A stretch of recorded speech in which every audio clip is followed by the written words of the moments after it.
Right, so I'm based in Belfast. I'm a filmmaker and writer and director, and I last year made my first, well, I guess for a VR piece it's almost a feature length. It's a 36-minute film about infertility called If. And I just wanted to talk to you a little bit about the things that I learned while making it, and also, you know, how I became inspired to write it and design it for VR 180. It was a VR 180 piece right from the start. It's kind of VR 180 native. I never really imagined it in any other way. So a long time ago, my background is in interactive media, and you know, I've worked in TV and in social media and all of those areas, but I've always been interested in 360 video and VR. And a few years ago, this film came out, Simon, which was directed by James Louis Headley.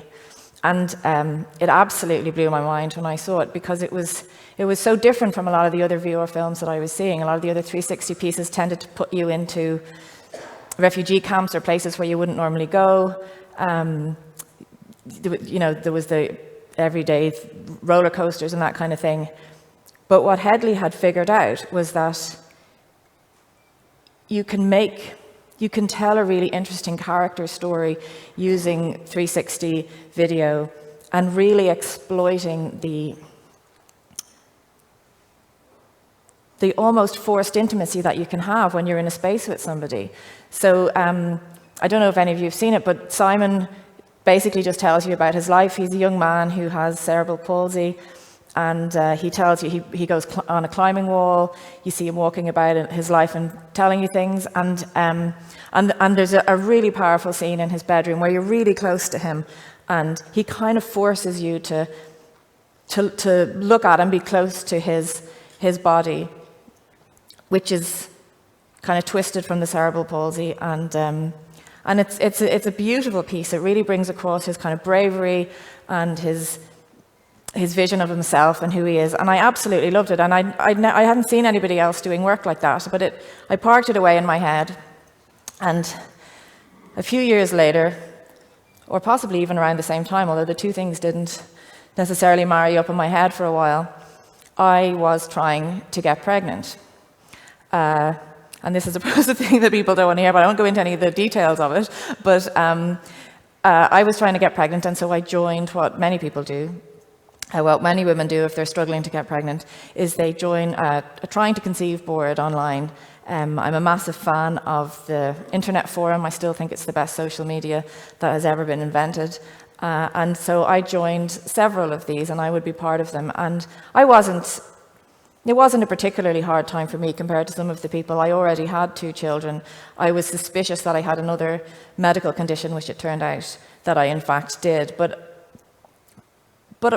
there's places where you can find the support. My husband didn't want to listen to me talking about it constantly.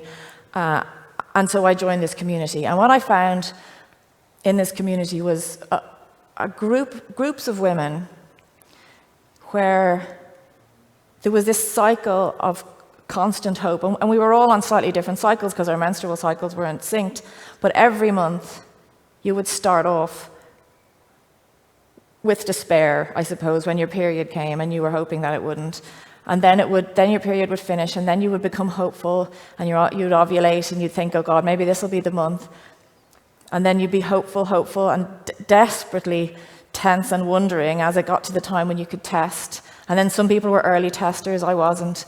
And through all of this, I got to know other women and feel their pain. And there were rules in this world. One of the rules is that everybody's pain is the same. So even though I didn't really think it was fair, women who were struggling to conceive their first had to act as though my situation was the same as theirs, which I felt it wasn't, so I tended to hang back a little bit. But I did pay an awful lot of attention and offer as much support as I could to people who were trying. And I really focused in on just the maddening hope, and how the hope is the thing that is almost unbearable after months and months and months, and in some cases years and years of trying and hoping. And one of the things that I found fascinating was that sometimes people who have just had too much of it, women who've just done it too many times, they go on the pill or they start taking contraception, and they do that because even though after years of trying, they probably know there isn't much of a chance of getting pregnant. As long as there's any chance at all, if there's even a sliver of hope, they will cling on to that hope, and that hope is so tantalizing and so painful, and then when it's dashed yet again, it's almost unbearable. So that was my other inspiration, that kind of experience. And I was like, there's just something in that cycle of hope and pain that I really feel that I want to talk about. And so I wrote a script in response to a call from a theatre. They were looking for a VR play, and so I wrote this script called Hope is the Killer, and it was about a couple trying to have a baby, about the woman's perspective and kind of vignettes of the various things that happened to her. And I sent it off to, on the basis of that, I went off to Brighton, and I was on a development program. And eventually I moved on to another piece that myself and my producer started to work on, which was about infertility, and Hope is the Killer kind of got put in a drawer. And I was proud of it, but I could never get any feedback on the script, because I would give it to people and they would be like, oh, this is brilliant. And I was like, well, it isn't brilliant, it needs more work. But because I was trying to write a piece for virtual reality, it was very hard for me to find who are the other people who are writing in this medium, particularly because I always wanted it to be 180. I wanted you to be able to be in the world and to occupy the space with Claudia, but I didn't want you to be looking behind you particularly. I didn't need that. I was quite happy for the kind of a large field of vision, but I always imagined it as a VR 180 piece. And when I wrote it, the VR 180 cameras were kind of starting to come out. So the main thing that is the difference between a film being made and not is funding. And so in the summer of, actually just last summer, so about a year ago, VR Creator Lab was announced, London, it was announced by YouTube. So this was a scheme for, to make VR 180 videos, and they had it open to YouTubers and they had it open to independent filmmakers. So my producer and I were like, oh, we should apply for this. And I was like, yeah, okay, but the thing that we were working on, which is actually a game engine VR piece, won't work. We need to go back to Hope is the Killer. We need to bring the script out of the drawer and see what we can do with it. So that's what we did. We went back, and this is a picture that they put up, but that's actually me in the front with my head on my shoulders listening to people talking. And when we were there, they told us about the VR 180 cameras. We all got access to a Yi cam. But it was very low res, and we talked a lot about the Z cam K1, which is what we eventually used. At the time, it was the camera, and I mean, I'm not a camera nerd really, but at the time it was the camera that had the biggest, it had the best lenses and it had the best sensors. So there wasn't even a single Zcam K1 in the UK at all at the time. So we were going to struggle to get access to this camera. So myself and Chi were saying to everyone else, well, because the recommendation was perhaps we should buy one. And we were like, well, if anyone else wants to come in and buy a Zcam, and then we can sell it at the end. But everyone else was kind of not too keen on doing that with us, and so we went and we rented one from the Netherlands. And thank God we did, because we were the only people in the end who were able to get one, because not only could the people who then decided to buy them, it turned out that they weren't available to buy. You had to wait, and there was a big long ordering process. So while we were on the kind of production process for the VR Creator Lab, we had our camera that we had rented, and we were able to use it. So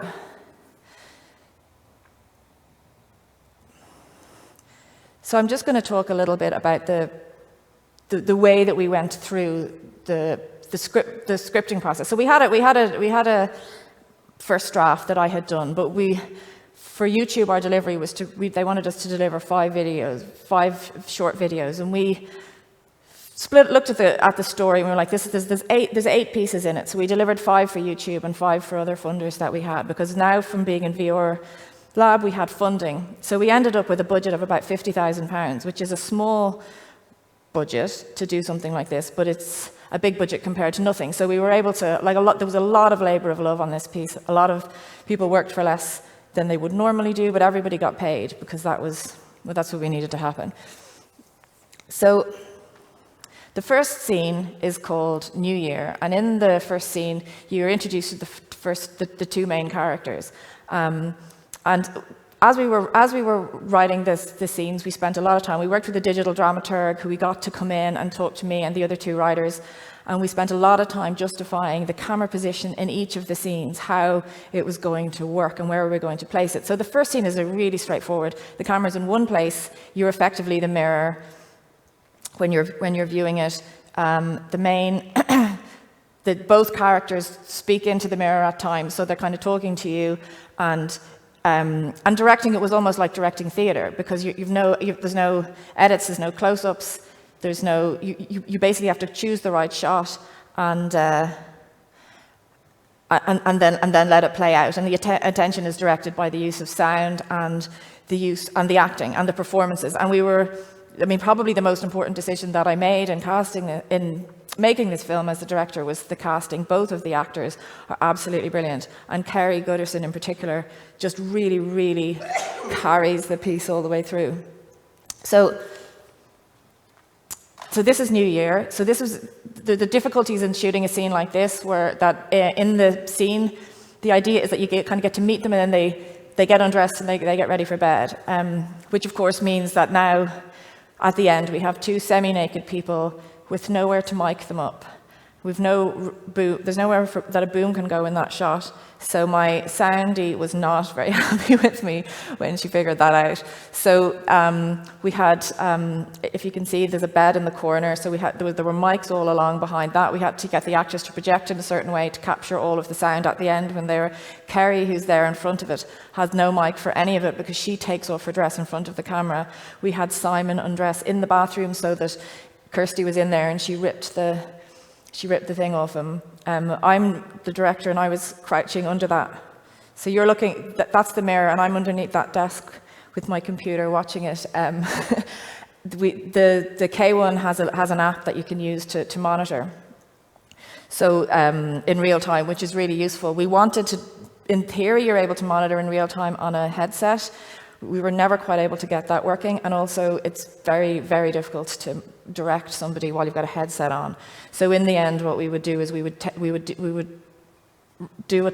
do our first shot, and we'd take the cards down to Greg, our DIT, who was in the little basement room, and he would turn them around, put them onto the headset, and that would give me a chance to kind of see, is the shot working? Is there anything that's too close at the beginning?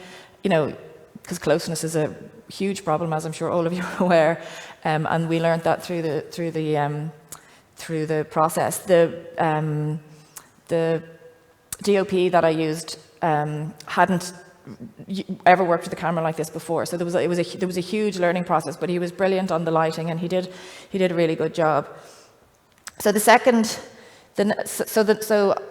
just going to tell you about the different scenes, because I think each one had kind of through different things. So the next one that we did, the next episode, is called TTC, Trying to Conceive. And this is the one that will come back to what I was talking about earlier. It's effectively broken up into 12 sections, so it's a montage.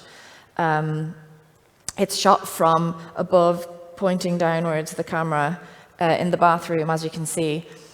We had to find a bathroom with a really high ceiling so that we could do this. So the idea is that in each of the scenes, the camera moves further and further away. You don't really notice it until by the end you're much, much further away from you than you were. So there's kind of a voyeuristic thing where you're watching her, and interestingly, men find that much more uncomfortable than women do, because I think watching a woman in the bathroom, and because effectively she is peeing on multiple sticks during the thing. And this film is in the cinema if you want to have a look at it. Just this one section.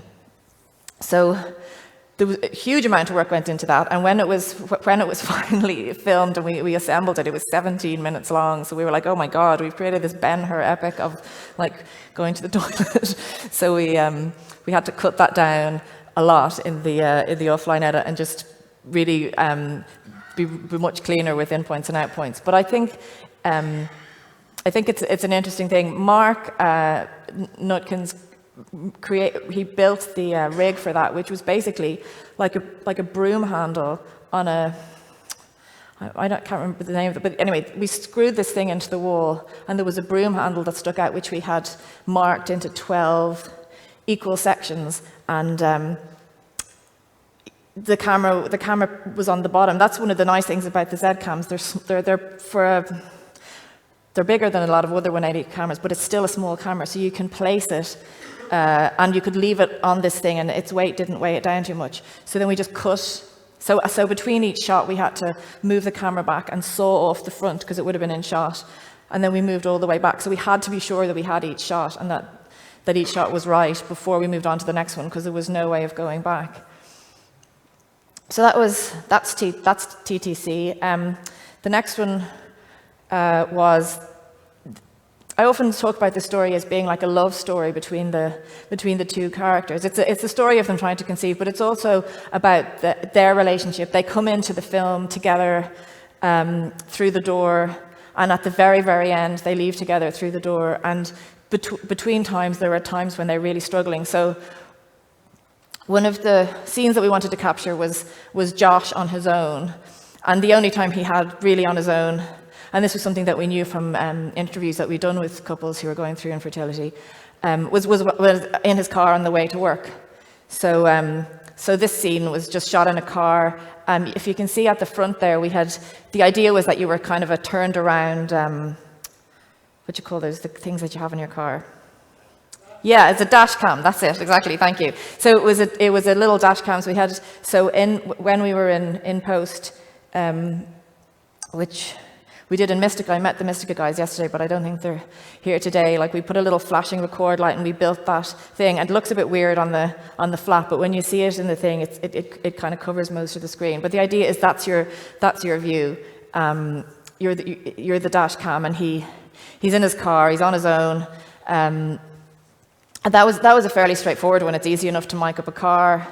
The camera position was relatively easy to do. The hard things were things like there's a reverse shot, and there's a kid coming down the thing, and he has to like almost hit him. So the hardest thing was like, where do we put the sandbags so that it like looks like he might hit the kid, but there's definitely absolutely no chance that he will ever hit the kid.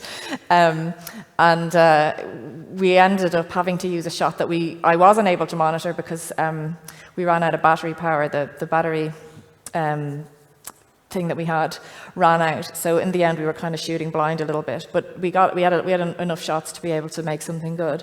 So the next scene, we had a lot of problems with. This one is called Mother, and the idea of this scene was that what we wanted initially, and what we had been told when we were on the VR Creator Lab, was that they had amazing head mounts for VR 180, and it was really easy to do it because the cameras are so small and flat that you can put it on the front of the mask and the actor can just move around with the head. Well, that's not at all our experience. When we got the head mount for our tech recce, it was, if you put the camera on it, you also needed a battery pack, and it was so heavy that you could barely keep your head up, which I suppose had some kind of a stabilizing effect, but there was also the kind of worry about the person's neck that was wearing it. So the idea for this scene is that there's three characters in it. There's the Claudia is talking to her mum, and her husband Josh is in the room, and he doesn't really get to say anything or be involved in it much because it's one of those scenes that happens in your life where you can see everything happening in front of you. You know the characters, you know the mum is going to be horrible, you know that your wife is upset, but you don't really get to interject. Your job is to be the supportive husband making the dinner and not say anything. And so when we were writing it, we were really working on that level, but we were imagining that it would be seen from his point of view, that you'd follow his gaze. And so you would be him, but completely without any power in the situation. But we had to completely not rewrite the scene. We left a lot of the dialogue the same, but I had to rework it, and it had to be directed in a completely different way, because we just weren't able to do that. So we had a slider. So did we use the slider? Yeah, we used a slider for one shot where the two of them were together, so you could kind of see his attention going on to the two. We had shots just on him, so you could hear them talking behind, but what you can see is his reactions to what's being said, because it's really his scene, even though he's not really saying a lot. It's about his reactions and powerless feelings when when the mother is saying things like, "Oh, well, maybe it's because you used to smoke, or maybe if you'd done things differently, and maybe you've left it too late," and all of the kinds of things that people say in these situations that are thoughtless and unkind, but probably not meant as cruelly as they come across. So the next piece was the VR close-up. That's what we decided to do. I had this idea when we were writing it that we wanted to do I wanted to cover the injections, particularly the injections day after day after day during an IVF cycle. And when you have these injections, they create bruises.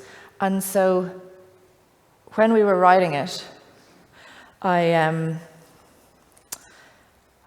was like, it would be really amazing if you could show the bruises, in a kind of a time lapse, just growing, and that they would almost bloom like a flower, like to create something beautiful out of this pain that they're going through. So that was so that seemed a really compelling thing, and I think it really works. But it was risky because in this, there's not very much to see. You look at the thing that's straight ahead of you, and it's this woman's stomach and these bruises growing on it. It was, in many ways, there were many things about it that were hard. Kerry had to, the way we decided that we were going to do it, not in post, but we were going to do it in camera. So it's all done, the bruises, is all done with makeup. So we had a single shot that was 40 minutes long, and we did 3 takes of this. And 2 of them were one after the other. So it was 40 minutes of continuous, and Kerry stands there, and she can't move at all because we need it to sort of grow as if she's not. But in between, Fiona Alexander, the makeup artist, runs in, and she does a few dots, and then she comes out, she runs back in, she does a few dots, she goes out, and we had to have that all done like a military precision, that she would do that. And it took incredible strength, physical strength and endurance on Kerry's part to do it. But I think the piece in the end is, sorry, I am terrible for waffling. The piece in the end I think is really beautiful. You see Kerry, you see the bruise growing, and the audio that we bring in is not contemporary audio. You hear a soundscape coming in from the time that he asked her to marry him. So it's very unlike the other pieces. It has music and things, but I think it's really beautiful and really sad, and I'm really proud of it. But I mean, when we in post, we masked off the thing, so your view is very much tunneled in, and we had a slider, so the camera move comes in until you're right up by her stomach. So a lot of our experimentation with that was like, how close can we go into this before it starts to distort? And the first time we did it, it was too close, and that's why we had to do the second thing. So I've got 2 minutes left, so I've spoken for too long. So I guess that's me. There was more things I was going to talk about, it doesn't matter. And there's all of the team, almost entirely women, which was a big thing for us. And so thank you very much. If you have any questions, I would be delighted to answer them, and or come and talk to me later. I have the film with me on my headset. I've no time for questions, have I not?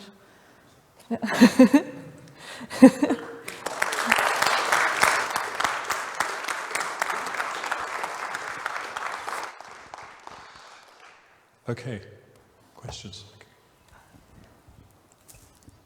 Thank you very much, Steve. It was terrific. You mentioned about the scene that you kindly showed me earlier on that's in the VR studio. You cut it down from 17 minutes to 6 minutes. For me, personally, I found it was so condensed. I got to know the characters more in 6 minutes than I probably would have done in half an hour of a regular film. So that's to your credit. Did you know that before you started out, that it would be so condensed and then have that effect? And also, I apologise for weeping slightly in your headset. Well, you're not the first, so that's okay. I have to clear away the tears. Yeah, that was the aim. one of the writers I worked with, Katie Boyles, wrote that, and she's an absolutely brilliant writer for capturing things with details, and the combination of that, of the really, really tight writing on that, and Kerry's performance, I think, just really, like you said, you're only watching it for 6 minutes, but you get to see it over a year. The other thing that's really, really strong in that piece is we had a brilliant costume designer, and we spent a lot of time working out, well, what is she wearing in January when she's done it? What's she like in the summer? All of that, an awful lot of thought went into that, and I think it really, I don't think people notice it, because that's not what you want. You don't want them to notice the clothes, but I do think that all those little details go a long way to kind of helping to tell the story. So.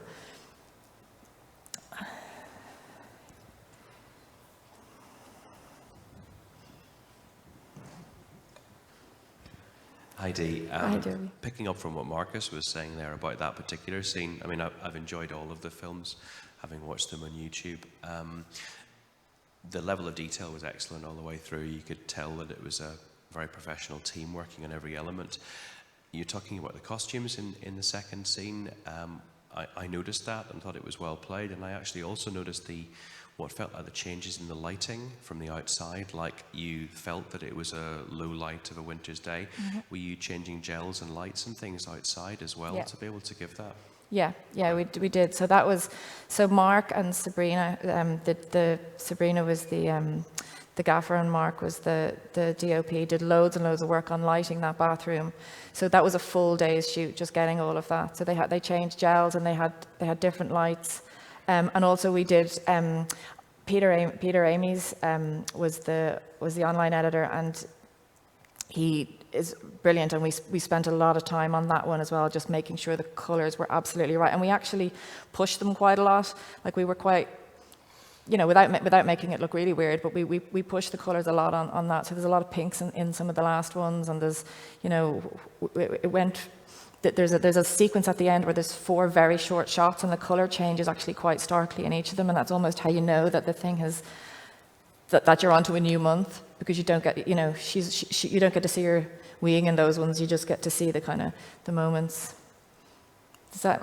Yeah, no, thank you. But it was just, in some respects, that highlighted for me just how much thought and polish went into the production. As Marcus was saying, in a very contained space, you managed to take in an awful lot. There's a lot of implicit information, and hearing some about the production process reinforces that. So, thank you. Thanks. I have a question. Hi. Hi. I'd love to see the full film if you have time today. And my question is, what have you been doing for distribution? And can you share the community's reaction to your film? So distribution. Distribution is the tricky bit with the film like this, because it's 180. So there are places that take 360, things that don't. It is going to. We're trying to do it like. We're tied into it being on YouTube for a year. They've got the first 5, and we're kind of reserving the other 3 for kind of a festival releases. So I'm bringing it to the Galway Film Fleadh, which I don't know if you guys know it, but it's a big film festival in Ireland, down in the west. So I'm bringing it to the Galway Film Fleadh, but it's the only. They love it, but it's not in. They were saying, we might find other VR films that we really like, but actually I think it's just going to be, we're going to be the only VR film there. So there's that kind of thing. And having worked in interactive media for a long time, I find you're often the person who's done the weird thing that doesn't quite fit in with everything else. So so we're trying to do a festival release at the moment, and then, but this is the thing that, like, I'm a director, and I'm like, the distribution stuff is not where I'm brilliant. So if you know other ways that I can distribute it, I would love to know about them. But yeah, we're starting to get it out there. The reactions to it have been really, really strong. I'm bringing it over to ESHRA, which is a big, it's a festival of like fertility doctors and experts. There's an arts strand at that, and they picked it to go over to that. So I'm bringing it over to Vienna in a few weeks for that, which I'm really excited about, because Jessica Hepburn, who runs Fertility Fest, she loved it, and she was like, this is just going to blow their minds. Like, they will never have seen anything like this. And she was like, we need to bring it, and they picked to bring it. So I'm hoping to show it because it's brilliant to bring it to VR places, especially because, you know, I often get the thing of like, well, why would you tell this story in VR? And I have lots of justifications for why I would, but to just bring it to people for whom the technology isn't really the thing, but the story, and in a way it's more cumbersome for them because it's harder for them to forget it because it's newer, but people seem to really, really respond to it. Like Marcus was saying, like a lot of, you know, I've had a lot of people crying and being sad about it, and I think I need to start warning people, like, this is a sad film. But yeah, find me later. I have the film on a headset, so I can show it to you. All right. I got another question. I've seen the film If, which is demonstrated down below. Yeah. Is it the whole film, right? That's the second episode that I was talking about. That's the montage piece. So the full piece is like 36 minutes long. So that's just one, there's like 8 episodes, we kind of call them. Okay, and will be any happy end at the end? No, and actually that's a good question. And I don't want to spoil it for people who haven't seen it around, but it was really, really important to me that it didn't have a happy ending, because so many stories about infertility end up with this happy ending. Like, oh, it was all worth it. We went through years and years of pain, but in the end, we got our baby. And like, that's not what always happens. I mean, it sometimes happens, it often happens maybe, but it isn't what always happens. And I wanted it to be left where there's, you know, where it's not definite that everything worked out okay for them in the end. And I had to fight quite hard for that at times, because people are like, but what if we just, after they have a miscarriage, then, and I'm like, no, it has to end I think on a low note, and also on a bit where it's not that you know that everything's going to be okay for them, because they're together and they're still happy and they're in love and they're supporting each other, but not because they got their baby in the end. And that was something that was really important to me. So I suppose I tried to make it sort of a bit happy, but not. They don't get the outcome that they were looking for. No, spoiler alert. Okay. But actually, I like the view that we got, because that's really unique. I never seen that before, and I think like we used to shoot as like the viewer supposed to see. Yeah. But from above, that's a really good perspective that I really, really liked. But honestly, after that film, I was really sad, and I didn't get the idea, why should I see this video?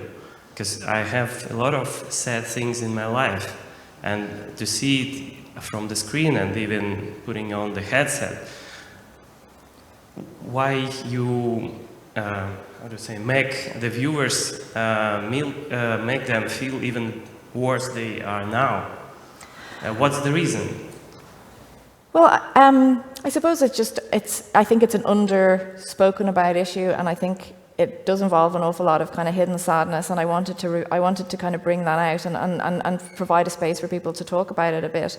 I mean, there are lots of sad films and books and things that, you know, and sometimes it's not the right time to watch them. And yeah, I mean, you're right. It is sad. I mean, I can't say that it isn't, or that it wasn't my intention to create that. But yeah, it was about explaining something to people that maybe they hadn't thought about in exactly those terms, or reflecting an experience that a lot of people have and they kind of feel like they don't get to talk about much. So anyway, I have to be done now, I think. But thank you very much. Thank you very much, Dee.